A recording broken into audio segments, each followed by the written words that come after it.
hello everyone आज आमी दुईजन गई आसो पतंजलि वेलनेस सेंटर जी गुवाहाटीत आछे मिर्जात आछे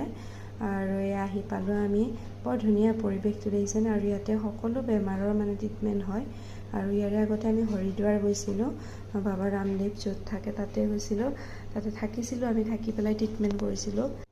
और ट्रिटमेंट बिलाको ভাল হয় ভাল পায় और मानुहबिलाक कारण आयुर्वेदिक ट्रिटमेंट হয় योगा सोगा কৰিব দিয়ে ঔষধ থাকে আৰু ইয়াতে কাউন্টাৰত এনেকে কাগজ বনাই ল'ব লাগিব আৰু ইয়াতে আধাৰ কাৰ্ড লাগে কিন্তু দেই আৰু ইয়াতে আপোনালোকে থাকিব পাৰে থাকি পেলাও নিজৰ বেমাৰ দেখাব পাৰে আৰু আমাৰ মানুহজনে ভাল পাইছিলে দেই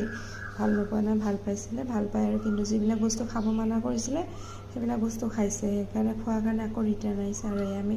ডক্টৰক দেখাই আছো আয়ুৰ্বেদিক ডক্টৰ আৰু আয়ুৰ্বেদিকৰ বস্তুবিলাক মানিব লাগে যি খাব মানা কৰে এইবিলাক খাব নালাগে আৰু ইয়াতে পতঞ্জলি এখন ইয়াৰ পৰা ল'লো ঔষধ চৌষধবিলাক চব ইয়াতে ভিতৰত পোৱা যায় আৰু এনেকৈ কৰি ঔষধ চৌষধ লৈ ল'লোঁ আৰু আপোনালোকে যদি দেখাম বুলি ভাবিছে দেখাব পাৰে ইয়াতে ৰুমতো থাকিব পাৰি ৰুমত এদিনত 3000কৈ লয় আৰু তাতেতো আপোনাৰ বেমাৰ মানে ট্ৰিটমেণ্টো হৈ যায় খোৱা লোৱা চব তাতে হৈ যায় আৰু আহোঁতে এইটো চুইমিং পুল লৈ